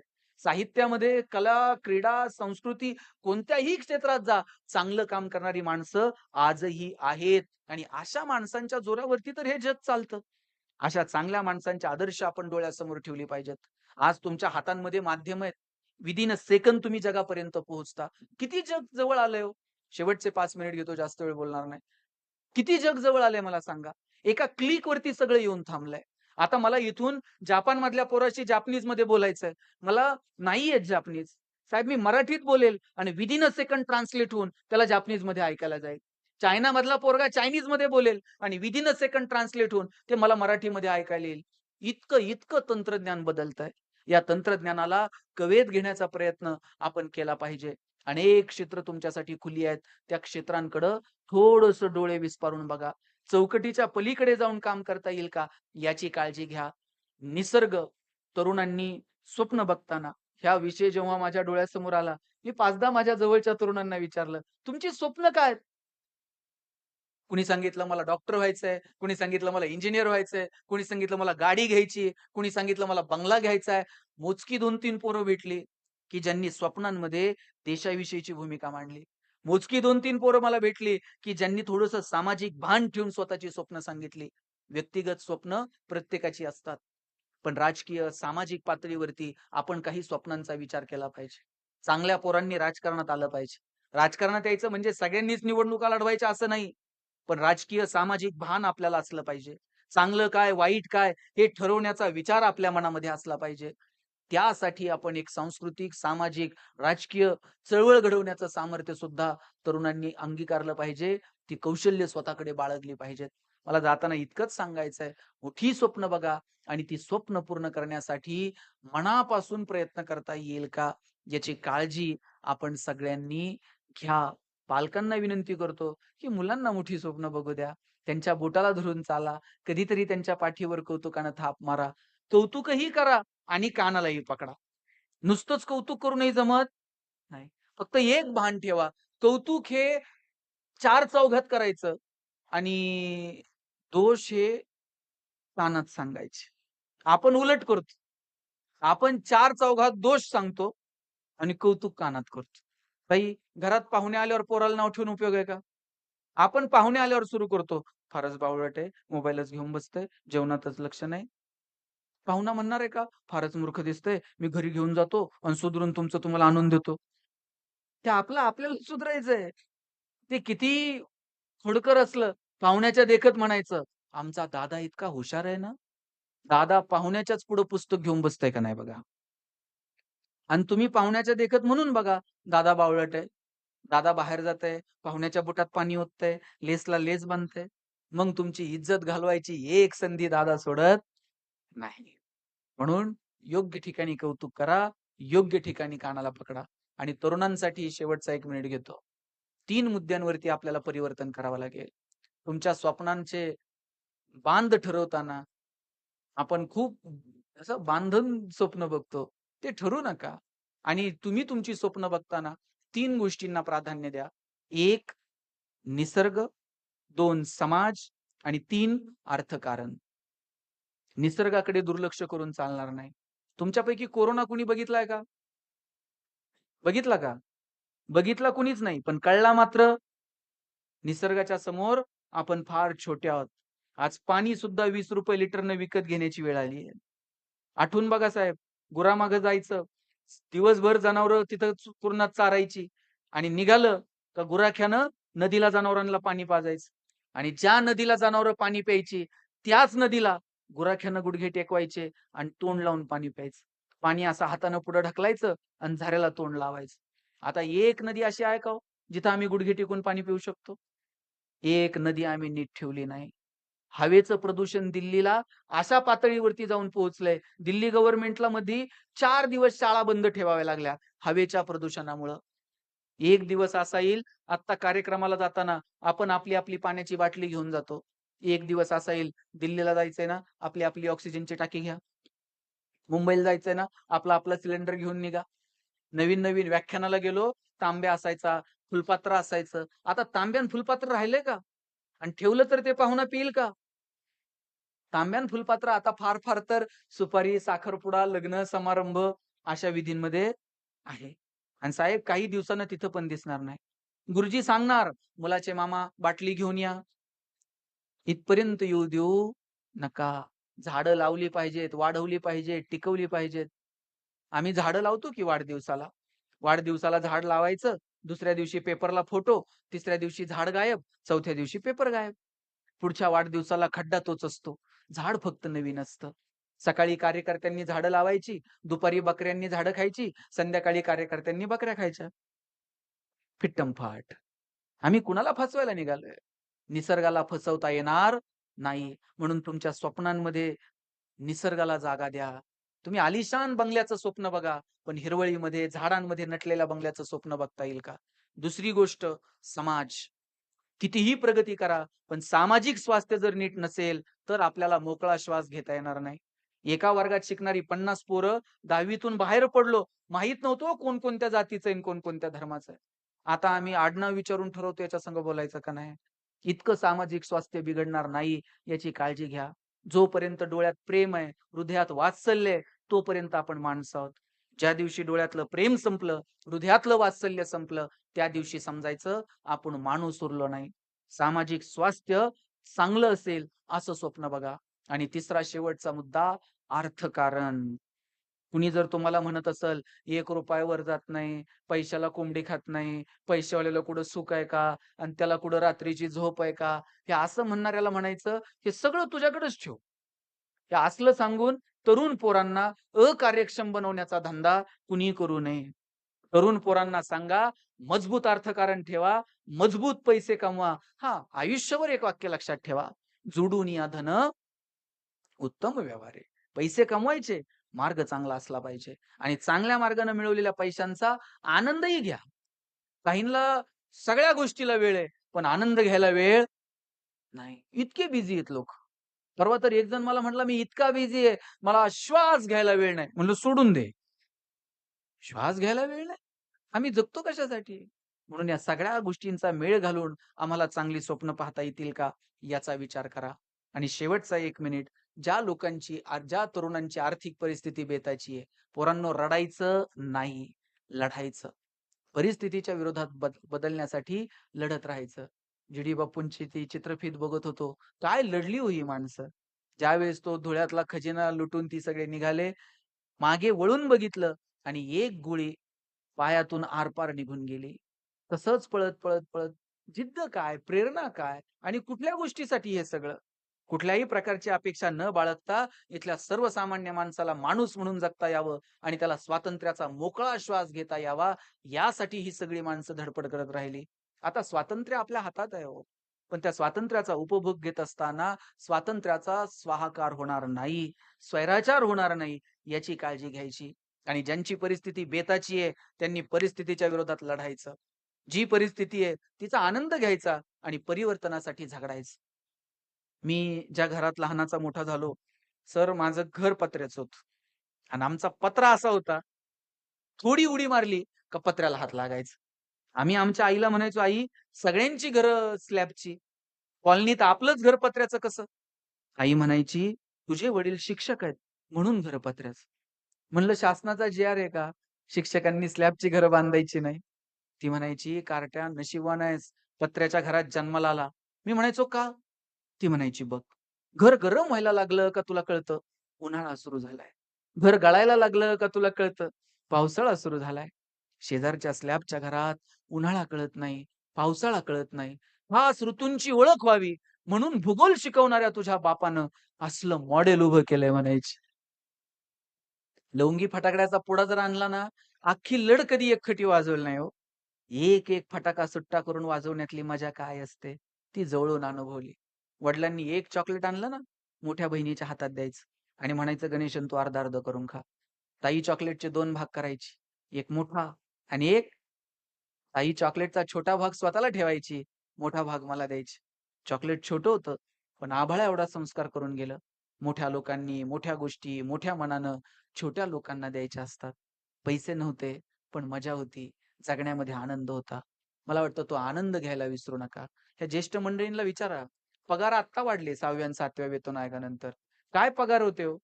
2006 ला माझे वडील मुख्याध्यापक म्हणून रिटायर झाले. मुख्याध्यापक म्हणून रिटायर झालेल्या माणसाचा पगार रिटायरमेंटचा पगार 14-15 हजार होता. 14-15 ला जर हे रिटायर झाले 14-15 हजारावर, यांच्या नोकऱ्या किती रुपयानं सुरू झाल्या असतील? 200-500 रुपयानं नोकऱ्या सुरू झाल्या. बरं कुटुंबात एक कोण तर नोकरी करायचा, बाकीचे दोघं-तिघांनी शेती करायची. नोकरदाराची सोसायटी आणि बँक रिटायरमेंट पर्यंत फिटायची नाही. यांना भावाला पाईपलाईन करून दे, त्याला शेती घेऊन दे, बहिणींची लग्न बघ. त्यागामध्ये लोकं आनंद मानत होती. बायको जर कधी म्हणली, "चला जरा कोल्हापूरला जाऊन." गाडी नव्हती आपल्याकडं. मित्राची गाडी घ्यायची, त्याच्यात निम्मं रॉकेल, त्यात निम्मं पेट्रोल. निम्म्या रस्त्यात गेल्यावर गाडीतलं पेट्रोल संपणार. मग गाडी वाकडी करायची. हे तंत्रज्ञान फक्त भारतात आहे हां. जगात कुठं गाडी वाकडी करत असतील असं मला वाटत नाही. आणि वाकडी करून जर चालू झाली नाही, पुढे वेगळे सायंटिस्ट होतील. ते टाकीत फुकणार. बरं यानं टाकीला तोंड लावल्यावर तर बायको असं बघायची, कोणत्या मुहूर्तावर यांची आणि माझी गाठ पडली. अशात बायकोनं नुसता खांद्यावर हात ठेवू द्या. कित्येकांच्या गाड्या बिना पेट्रोलच्या अंबाबाईला गेल्यात. आता एसी गाड्यांमधून नवरा बायको फिरतात. बायको तिकडच्या खिडकीतनं तिकडं बघते. नवरा इकडच्या खिडकीतनं इकडं बघतोय. ड्रायव्हर मधल्या आरशातनं दोघांकडे बघत असतो. हे बोलत का नाही? साधनं वाढत गेले. आनंद कुठे होरपळून गेला हे मात्र कळलं नाही. म्हणून छोट्या-छोट्या गोष्टींमधला आनंद घेता येईल का? राजकीय, सामाजिक स्थित्यंतरं सुरू राहतील, पण त्यात संस्कारांच्या जोरावरती पाय रोवून उभं राहणं हे गरजेचं असतं. तो अपेक्षित संस्कार आपल्या लेकरा-बाळांना आपण देऊ, अशी अपेक्षा या निमित्तानं बाळगतो. क्रांती अग्रणी जी.डी. बापू लाड यांच्या स्मृतींना उजाळा देत असताना या व्याख्यानमालेला आपण मला बोलवलंत, त्यासाठी मी तुम्हा सगळ्यांचे मनापासून आभार मानतो आणि थांबतो. जय हिंद, जय महाराष्ट्र. एक विनंती आली आहे. काय सांगू राणी मला ही कविता सादर करावी. गायला गळा लागतो माझ्याकडे नरड आहे. चालेल का? ही कविता मी कॉलेजला असताना लिहिली होती आणि त्या कवितेतलं एक कडवं तुमच्या समोर सादर करतो. काय सांगू राणी मला गाव सुटना, कसं सांगू राणी मला गाव सुटना. बंद गळ्या मंदी माझ मावे नाग अंग, झिंच्या कापडा मंदी दुनिया झाली कशी तंग. जो तो आहे राणी आपल्या धुंदीमध्ये दंग, मानसांनी मानसांचे सोडले का रंग. म्हाताऱ्याच्या धोतराची गाठ सुटना, काय सांगू राणी मला गाव सुटना. पारी आली सरी गेली झाली त्याची तारी, पदव्यांच्या ढिगाऱ्यात पाठी राहिली कोरी. कॉलेजाच्या कट्ट्यावरती गर्दी झाली सारी, आपऱ्या चिपऱ्या कपड्यामंदी फिरती साऱ्या पोरी. म्हातारीच्या डोहीवरला पदर हटना, काय सांगू राणी मला गाव सुटना. शहरातली गाडी बघा तुमचं गाणं गाती, भावनांनी भावनांशी तोडली कनाती. ओल्या चिंब पावसात ओली चिंब माती, शारदाच्या चांदण्यात भिजल्या कागराती. सर्जा राजाची जोडी माग हटना, काय सांगू राणी मला गाव सुटना. गावाकडची माणसं आमची कशी साधी भोळी, प्रेमाच्या या रंगामध्ये रंगते आमची होळी. दिवाळीच्या सणासाठी जमली ही मंडळी, सुरसुरीच्या सुरामंदीचा खुपुरन पोळी. चुलीवरल्या भाकरीची चवही सुटना, काय सांगू राणी मला गाव सुटना. कसं सांगू राणी मला गाव सुटना, गाव सुटना, गाव सुटना. थँक्यू. धन्यवाद सर. आपण दिलेल्या प्रत्येक शब्दात ऊर्जा होती, प्रत्येक उदाहरणामध्ये वास्तवता होती आणि प्रत्येक विचारामध्ये मार्गदर्शन होते. सर्वांना विनंती आहे, आभार. 1-2च मिनिट